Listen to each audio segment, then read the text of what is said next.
Hey guys, it's John from Zonguru here in Los Angeles, and welcome to another episode of Amazon Seller Insights, episode 21. Can you believe it?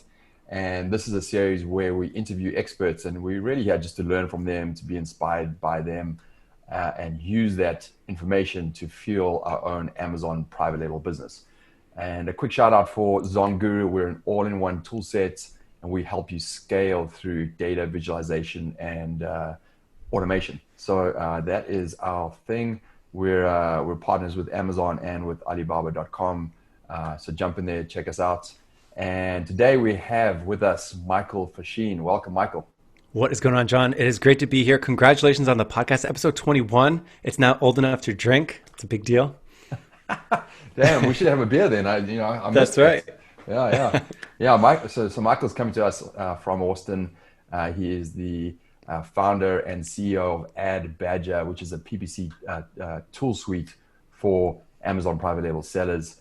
And this is a pain point for all of us, which I'm excited to dive into and really get your insights and your expertise around how to solve a massive, as I said, a massive pain point for us as sellers, which is how do you really, strategize, implement the right kind of architecture for your campaigns, understanding what they can do, and most importantly, how to scale them, optimize them, so that you don't just go out of the gate and blow your budgets and realize that you need either a lot more money or you need to kind of change and pivot. So I've actually recently been working with our CTO Stefan and really doing a case study around how to reinvigorate a listing, and we're going into the PPC side of it. And let me tell you, if you don't technically get it right, you are going to be blowing a bunch of money and not getting the sales that you need. So I was pleasantly, but we're also very surprised as to how technical and how deep you actually have to go. And if you kind of drill in the wrong spot, you're actually missing out on a bunch of traffic. Without a doubt, not only missing out on traffic, but to so many people, PPC is emotional, it's technical. And when you take all of these components of why it's emotional for people and why it's technical for people, and you mash these together, you get this like ball of yarn that's covered in cement that's incredibly difficult to sort of untangle. I also run into situations before where people turn on campaigns and they do get good results, but they may not understand why. So a lot of times they're operating, and that sort of early first steps can set the stage for how they consider PPC for potentially months and years to come, and always be like slightly, oh man, like it was working that one time. Why isn't it anymore? So getting this right, not getting discouraged with it, untangling this ball of yarn, and really understand what the components of PPC are, how to set those up for success, and then understanding those fundamentals. Like those are the big things that I always love to jam on. Yeah, and you know that age-old question comes up when you have this private label seller. He's maybe got one virtual assistant. He's launched one or two products. Maybe it's his first product. He's kind of doing well in the first month, but he's not really understanding the PPC thing. And then he's like, "Hey, yeah, agency, kind of run with it." And they set it up in a way that he doesn't have any control anymore. Doesn't know how the campaign's working, and he's blowing a bunch of money. And he's just like, I don't really understand. And I think that's an important thing. Is like the advice here is understand the fundamentals of exactly how it works from a strategic perspective. Run it yourself. Become an expert to a degree in how it all works. And then if you want to hand it to the agency, go ahead and do that. But this is about understanding the fundamentals. And really that boils down to what's the architecture for my campaigns. And then, what's my strategy and what's my weekly optimization strategy to keep it on point. And I'd love to dive into that with you. Yeah. And what you described right there, those fundamentals, that is key business intelligence that every business needs. In the same way that you wouldn't outsource, something so core to the company, you also shouldn't if it's one thing to outsource it, it's another thing to say, oh, I don't want to pay attention to this. I can't think like this. My mind isn't a PPC mind. There are definitely some core business intelligence of understanding PPC, how it relates to Amazon, what Amazon wants everyone selling on the platform to know about PPC. It's not necessarily something to put in a corner, not worry about, never think about. So definitely getting this right is vitally important to any Amazon company, and it has been for quite some time now, and only continues to get more competitive, more important. Yeah, and on the more competitive and more important, I mean, you know, it's funny because I've been in the game, 4 or 5 years now, and when I first got involved, I was like, I came from an advertising background, and I'm like, man, like Amazon is way behind where Google is in terms of Yeah. their ad platform.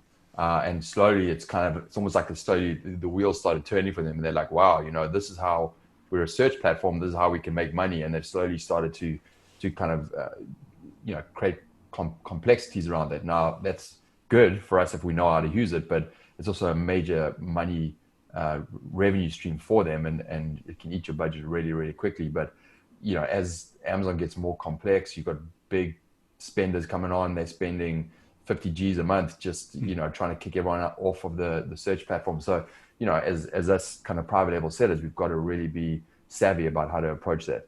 So yeah, as you can see, I'm excited to dive in, but let's just take 2 minutes. Give us your quick background. How Yes. did you get into the world of creating Ad Badger? How did you come up with that name? Because it's pretty damn awesome. And yeah, what's the deal? Yeah, I have been in the world of paid traffic for e-commerce for almost 10 years now.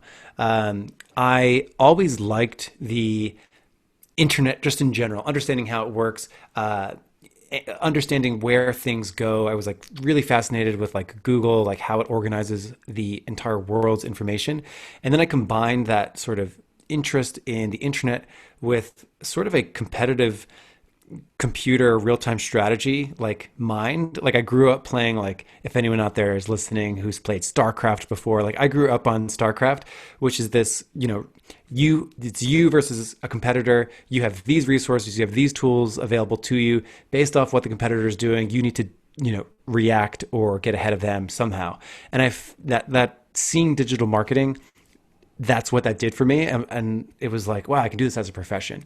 So it was that sort of competitive problem solving that I am really drawn to digital marketing. And I think one of the fastest competitive digital marketing components there is in the world of digital marketing is paid traffic. So about 10 years ago, I started freelancing PPC, Google Ads, for e-commerce. I started an agency, Search Scientist, that's currently going. But for the last few years, I've been totally dedicated on Ad Badger, which I wanted to create a Amazon PPC tool that sort of scratched my own itch. I was doing all of these things manually on Amazon PPC, and I wanted to create a tool that did exactly that. I also love content marketing, so we do loads of content marketing and education centered around Amazon PPC too. So that's how Ad Badger was born. Yeah, and what's the name of the podcast? It's The Den, I think, or Yeah, the PPC. PPC den. Yeah. Yeah, no, just anybody listening here, if you want to really dive into the PPC side of it, listen to that podcast because I think it's one of the key ones that really dive in deep, which is great. Um, Yeah. cool. Wait, did you say how you came up with Ad Badger, the name? Oh, No. the name. Yeah. Yes, the name is actually pretty interesting. So, where do I like alliteration in names? Like the previous company was Search Scientist. Yeah. Ad Badger isn't technically alliteration, but it sort of rolls off the tongue. Believe it or not, the first name that I had for Ad Badger was taken. I actually wanted it to be Ad Rabbit. And I was like, oh, rabbits are like quick and snappy. But it was taken, and I couldn't get a hold of the person with the domain, and ultimately landed on adbadger.com. And it was a blessing in disguise because Ad Badger, I think, sounds better than Ad Rabbit. And I got to adopt all this like badgerness. Like if you're familiar with like Yeah. internet meme culture, like badgers are like the most badass animal on earth. Yeah. So we could just get to pull in all this like pre-made branding of the badger being like this like sharp, fierce, sink your claws into your competition type thing. Yeah, and those badgers are cunningly smart and always figure out a way. So that's cool. I like it. Okay, Let's dive in. So yeah, I think that the key things we want to really cover today is, you know, your thoughts on bidding and keyword strategy, your techniques. You know, what do you do to actually implement that? You know, structure, and then how do you manage those campaigns at a high level? That's quite a lot to unpack, but I think Yeah, we can give let's do a it. few minutes to each of those. So let's start off with your kind of your bidding and keyword strategy, or starting at the beginning. Okay, I've opened up, I'm selling well, I'm starting my PPC for the first time. Yep. What are the key things? Yeah. I believe the first thing to understand about any PPC campaign is that there are terms that you can think of, like terms that you'll know, and there's going to be terms that you will never be able to know. Meaning, people searching variations, like all these one-off variations, maybe of a particular search, potentially appearing for a competitor's page that you may have never thought of before. That might be a strong converter for you if you appeared as a suggested sponsored product. So, at the core and foundation of PPC is setting up twin engines, like these sort of two engines, where one is going to be based around discovery and research, sort of like testing new things, discovery, research, and the other is going to be centered on core things that you know are going to be working really, really well. So it's sort of like you have this ongoing research where you're trying to go out there and discover new terms, new searches that people are going to be looking for, new suggested sponsored products, new ad types, all these new things. And then you're going to, as you do that, cast that wide net. Then you're going to find the things that are going to be converting really, really well. Then you grab those and then you zero in on the exact bid for that. So Amazon has, Not yeah, only what's converting really, really well, but like importantly, what's not converting really, really without a well, doubt. because Hmm. you've got to kind of optimize for both. Um, and just a note there on the research side, that's where on the Zonguru side we're kind of a good kind of integration with you guys in that on the research and the keyword side in terms of what are people typing in outside of obviously Yep. everything else. Hmm. You know, everything that you know. We Yep. have a tool like Keywords on Fire, which will find those for you, which is really important. You got to have the data in to be able to kind of manage it. Yeah. Precisely. So doing something like that and testing those, researching those, like that's exactly, how you start up this twin engine. And then you'll get data back telling you what are the key things that convert specifically for that product. So at its core, ideally, you make that research phase as inexpensive as possible, and you make it as efficient as possible. So generally, the way with Amazon, there's certain ways to do the research phase.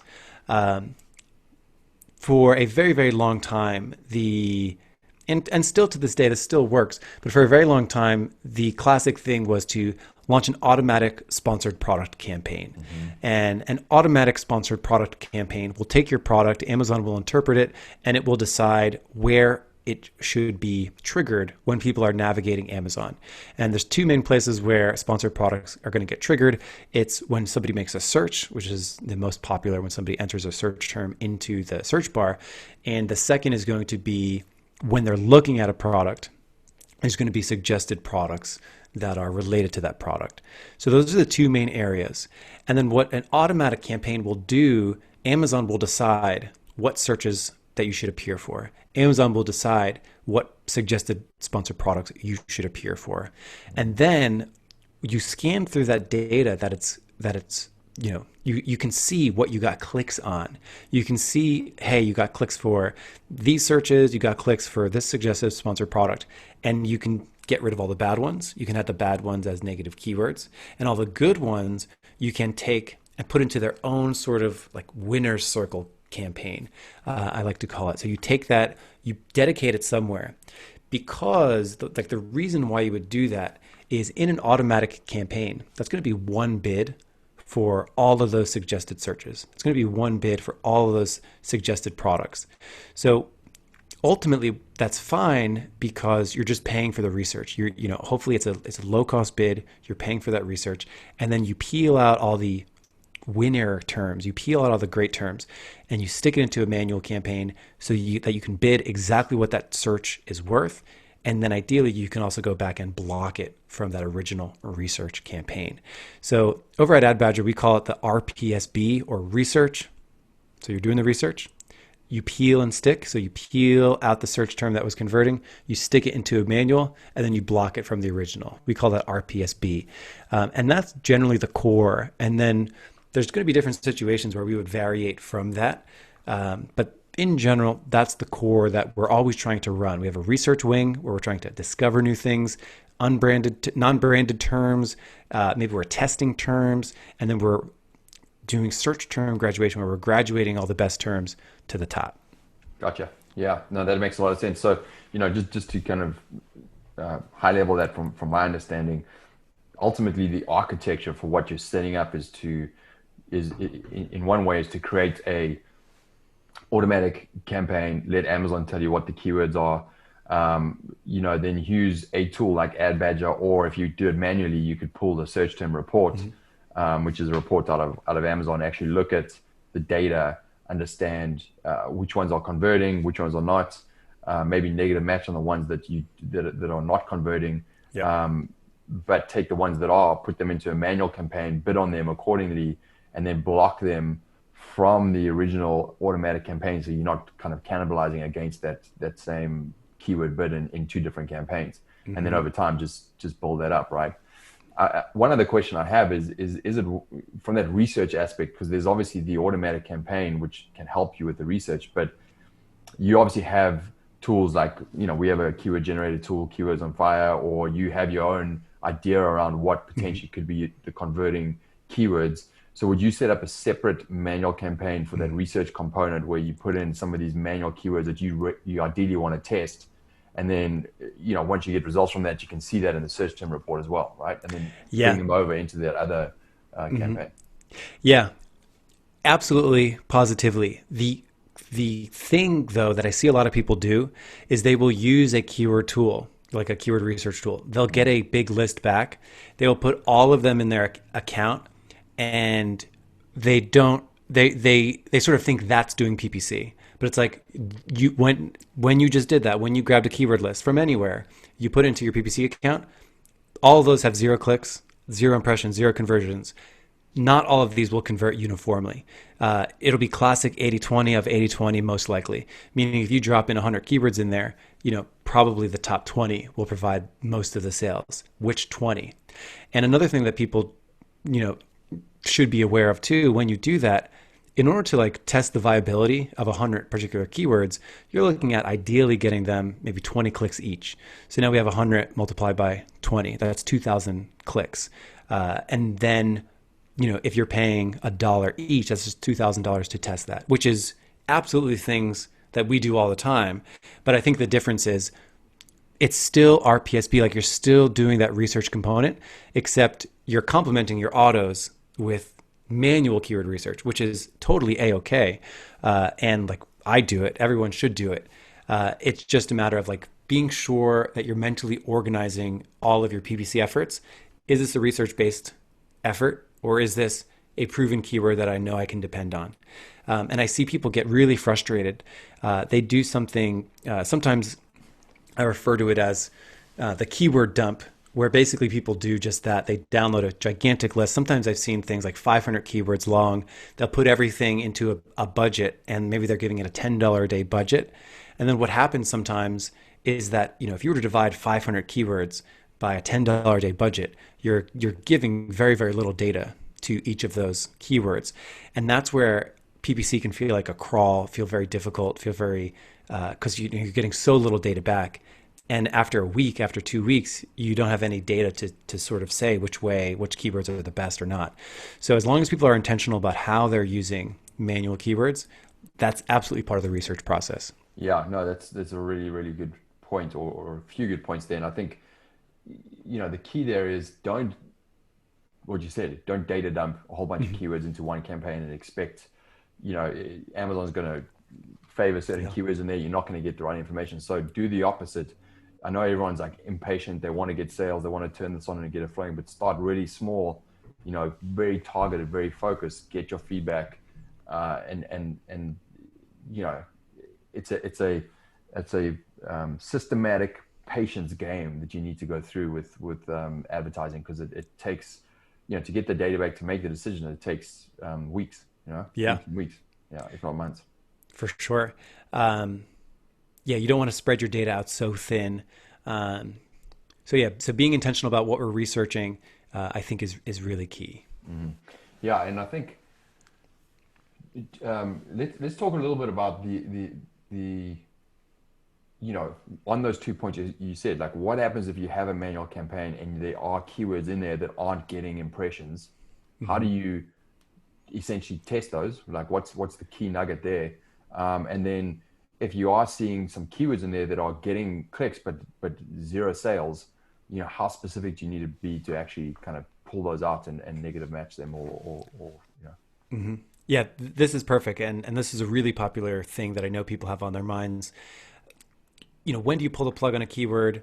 What should you be doing with the keyword that's getting clicks but not conversions? What do you do with things that are getting no clicks at all? I'll take the one about getting clicks without conversions, because you're spending money on those things. Mm-hmm. So in general, most people will wait 2 to 3 times over their average. And allow me to elaborate. Meaning, if your average conversion rate is 10% on your ads, that means one click out of 10, like 10%, 1 out of 10, generally gets a conversion. And let's say you know that as an account wide thing. Okay, generally I get a 10% conversion. Or you generally get a conversion every $10 in spend. Whatever it might be, you have this average rate at which you convert. If you're looking at a keyword that's getting clicks, generally people will use a barometer of 2 to 3 times worse than that. So if they normally get a conversion every 10 clicks and then they get 20 or 30 clicks without a conversion, that's probably a good opportunity to pull the plug in the sense of, hey, like, I can't afford continue going, I can't skew my average 2 to 3 times worse than what it is right now. Because that would, take you way far off course from where you want your A cost to be. So generally 2 to 3 times is a good barometer. If you're converting once every $10 in ad spend, so you spend $100, you get 10 conversions.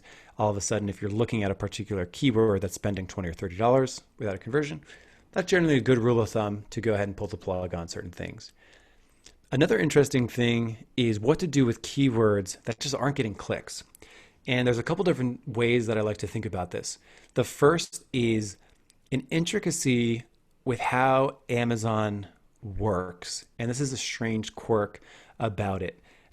Let's say I have an ad group, and sometimes what happens, if I have an ad group with 100 keywords in it, what may happen is early on, a first few keywords are getting a lot of traction. And because I have a limited budget, only those will continue to get traction. And then you might end up with like the bottom, 20 keywords in this ad group of 100 just aren't getting any clicks at all. And you sort of look at them and you sort of say, why is it that these bottom 20 aren't getting any clicks? They seem relevant enough. What I do first is I'll take those bottom 20 in that ad group, like I'll sort it by clicks. I'll say, the first one in this group is getting 100 clicks. If I go all the way to the bottom, like these bottom 20 are getting no clicks at all, what I'll often do is I'll actually start by grabbing those, putting them into their own ad group. Because sometimes what that can do is Amazon sort of like chokes up a little bit if you have too many keywords in a single ad group. It doesn't happen all the time, but it's definitely something that happens periodically. So the first thing I'll do is diagnose that. I'll take those out, put those into their own ad group to see if these things are alone in their own ad group, do they get some visibility? If the answer is no, then I'll start looking at qualitative factors like, is this even relevant? Am I indexed for it?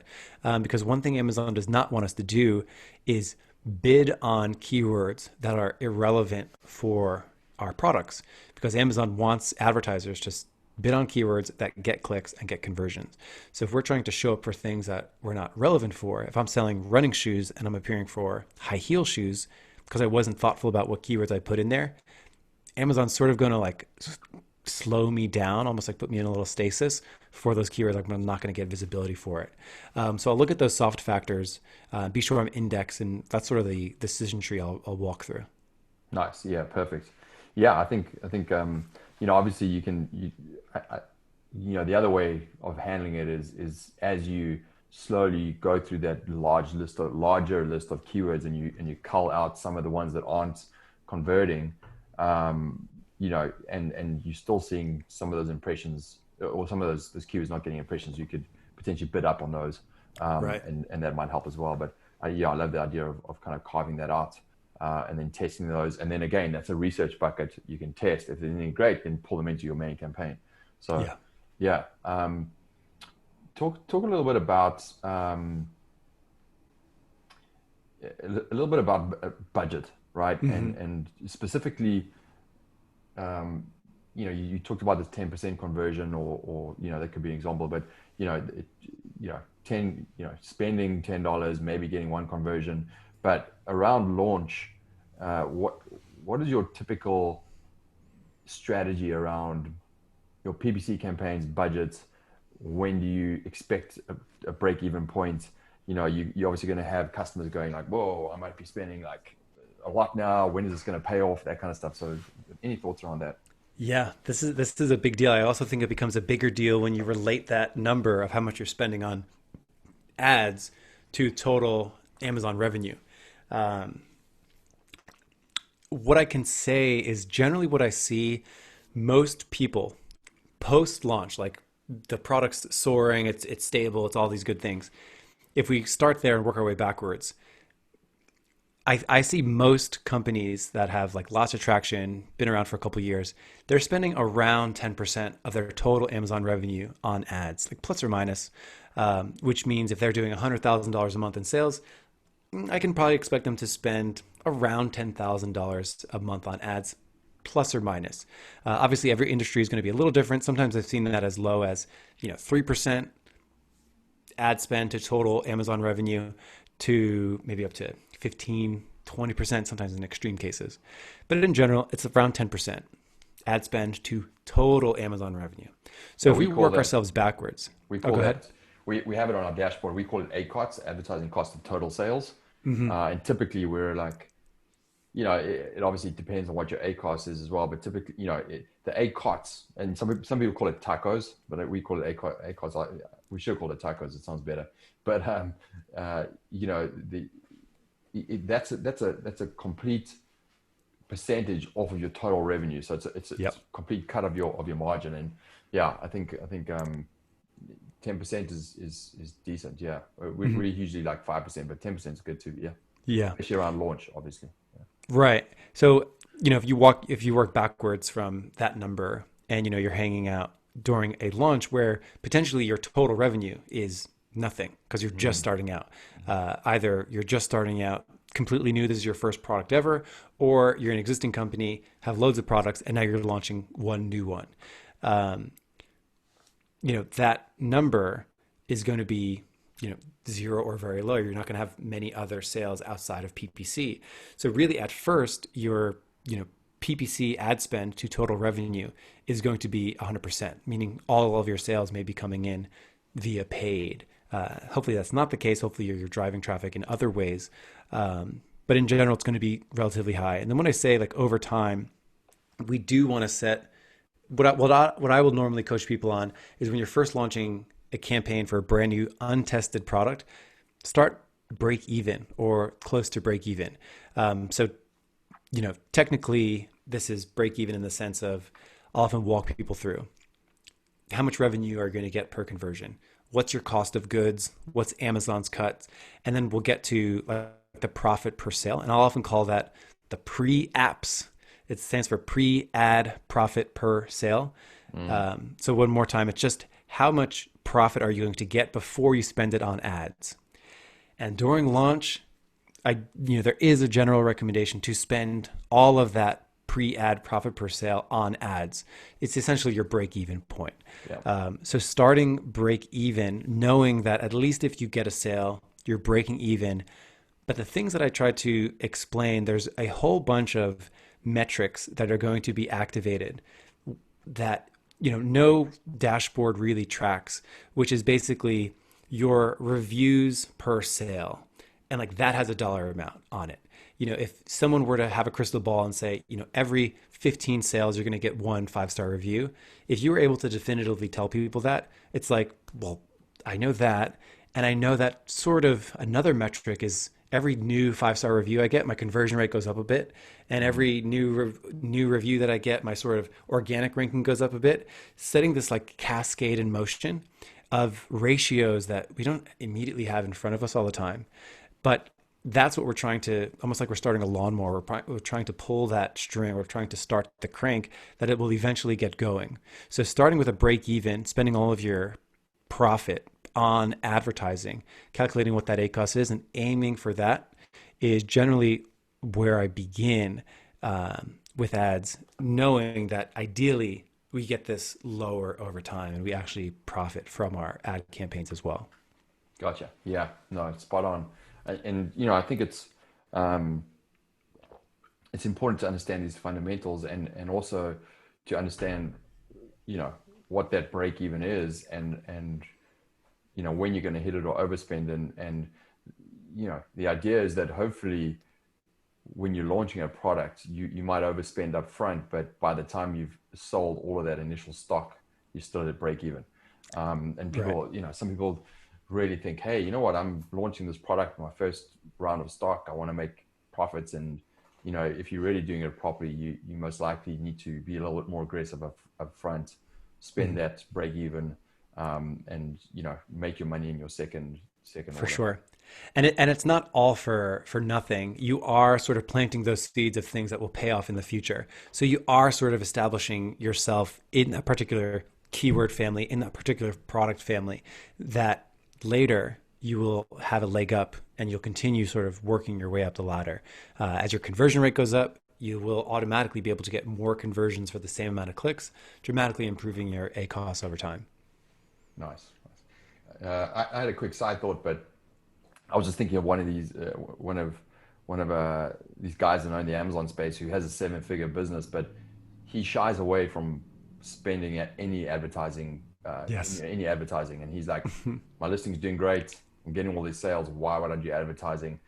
And part of it is probably, you know, just that lack of understanding. But he's also doing great without it. And what's your advice on that? Are you like, because I'm like, hey, you're missing out on sales, but what do you think?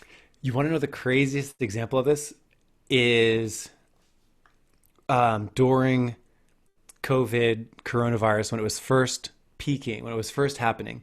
You have March, and then like Amazon did something with their ship dates, and all consumers Mm, saw these insane ship dates, and like they weren't buying anything. Conversion rates plummeted.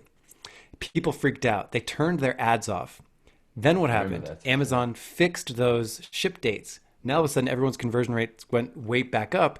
And if you were able to sell during that time, your conversion rates probably superseded what they previously were. Some people saw that and said, look at how good this is without advertising. I'm having like a record month without advertising. My response is, imagine if you had it on. Mm, So like imagine what new height you could have been at if you had an extra boost from that. So I think PPC should serve the company. We shouldn't necessarily feel completely beholden to play by Amazon's rules all the time. Like your company's rule, like goals, are super important, and the company's goals are different than Amazon's goals. Like whoever's selling, they have a different set of goals than Amazon. Amazon doesn't truly care what your ACOS is. As long as you're running them, fine. You care what your ACOS goals are. So as long as you are within those ACOS goals, my recommendation to that person that you were speaking with would probably be, if you want to be a conservative ad spender, just have a very strict ACOS goal, because you do get a boost and you do get all those downstream effects. Every so many PPC sales, you get an extra 5-star review. Every 5-star review, you get an extra boost in conversion rate. As your conversion rate goes up, you're going to get organic downstream impacts. So like all of these things are like feed and cascade down like a set of dominoes that you want to stay competitive and you want to make it more difficult for your competitors to gain foothold in your industry. yeah, I think just kind of sum that up. It's you know, sellers shouldn't be afraid that their PPC is gonna cannibalize their organic sales. It's a halo effect that adds on to your organic sales. So yeah, you're gonna have to spend a little bit of money to get that click and that conversion. But to your point, if you're managing to an ACOS, you should be widening your net and getting more of an audience than just cutting a piece out of your current pie that you have. And that, Precisely. Yeah. yeah. Um, awesome. What, maybe just any thoughts that you have around the management? Because, um, here's a typical scenario.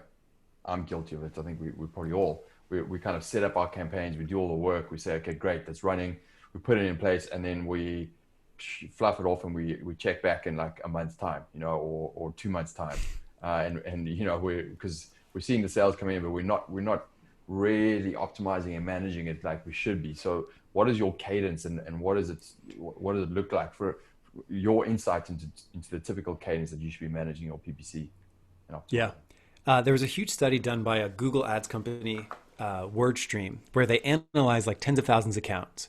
And the thing that they found, like the best performing accounts, the one common variable that all high performing PPC campaigns had was changes per day, like changes per week, like the amount of changes that people were making in an account. If you increase the amount of changes, generally you will have a better performing account. And this makes total sense because if you're logging in more regularly and you're seeing things, you're able to make course corrections more quickly.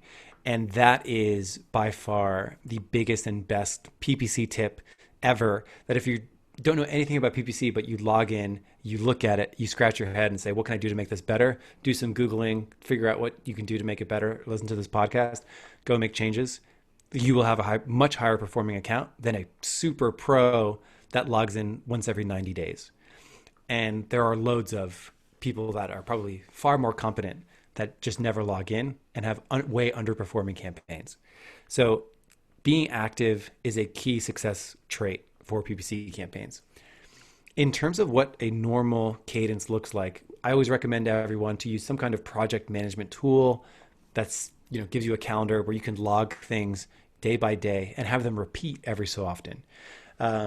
In terms of when we are managing campaigns, generally we're managing larger campaigns, so the amount of data that you get per day is incredibly high.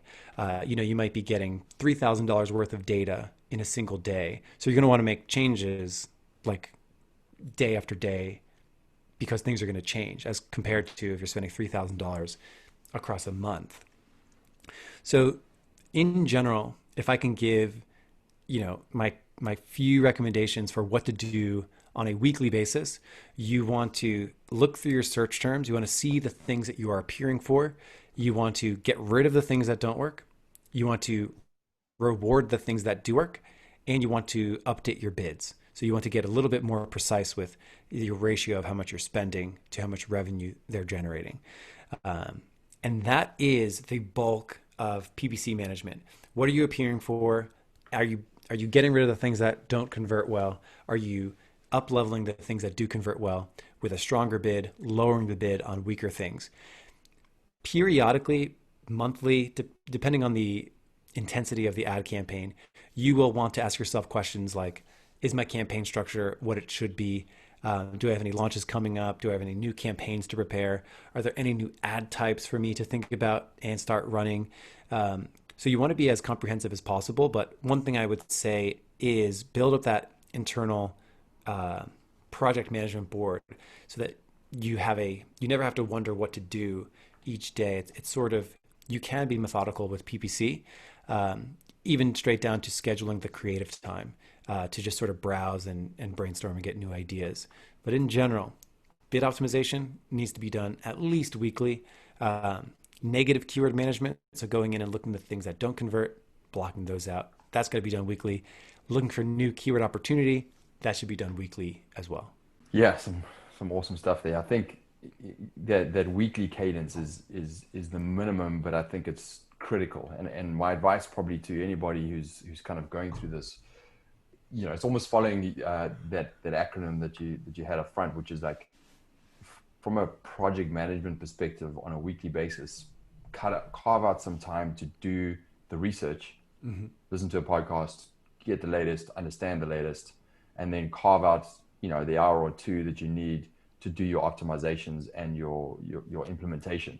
And what I would say is you've got to carve that time out, and then just be methodical, be a stickler, and just make sure no matter what, you get it done. Because it's easy to let that slide, and then you let it slide 1 week, 2 weeks, and then it's 3 weeks before you come in and optimize, and you're not getting that cadence. And that's what I just find with PPC.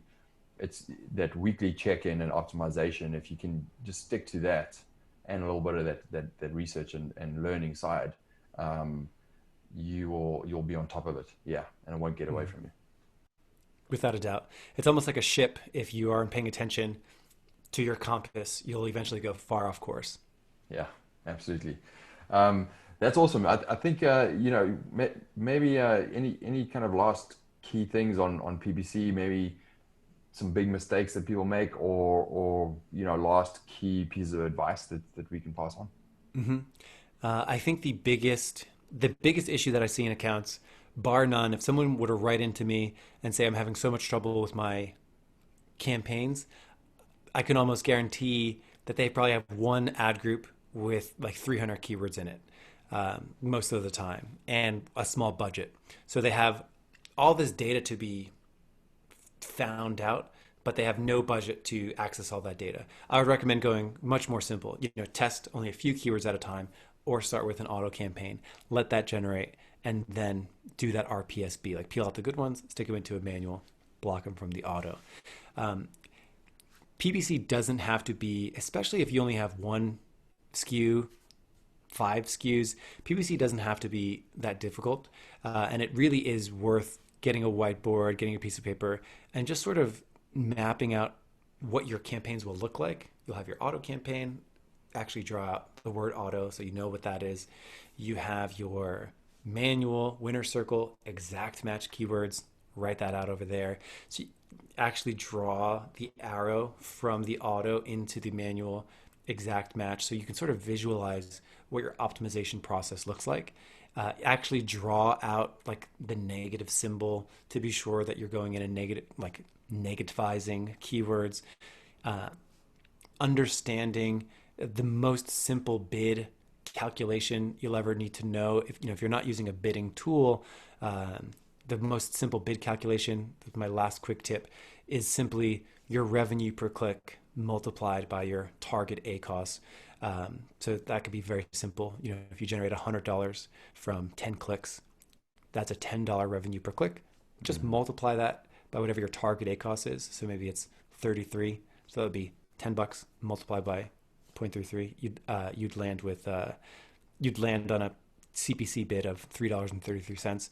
Understanding that super simple bid takes a lot of stress out of this situation of trying to guess what your bid should be.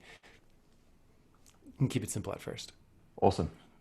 Yeah, this has been great. I know, it's such a big meaty topic that we could go Yes. down many avenues here, and hopefully we can do a few more in the future. But let's shift gears a little bit to Ad Badger. How does this help us as sellers from a PPC perspective? What's going on there? How do people kind of get going with that, and what's coming up? Yeah, what I always like to say is that Ad Badger will help you do the heavy lifting of a great strategy. So all that bid optimization, that is a lot of heavy lifting to go in and look at everything and what needs to be given a bigger bid, a lower bid. These are things that I wanted to build Ad Badger to do that heavy lifting. So Ad Badger really does nail down bid optimization, negative keyword management, finding new opportunity, new keywords for you. That's why I built Ad Badger, to sort of be that partner, almost as if you had an in-house PPC expert on your team that was basically handing you a report of like, here are the hard things that I'm doing.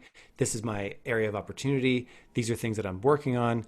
Here's something that you can do even to go ahead and improve your listing and things like that. So Ad Badger is something that I've been building for a very long time. We just released version 2, and I couldn't be more excited about it. More stable, faster, sharper claws, sharper teeth, all these good things. So I'm really excited in the future to sort of really build a very robust suite of tools, because you really do need a suite of tools to optimize your keywords, your bids, your campaign structure, all of these things. I want Ad Badger to manage that heavy lifting for us. Awesome, man. And where do they get you? Just adbadger.com At or adbadger.com. all right. Man, this has been great. And yeah, it's good to hear the story.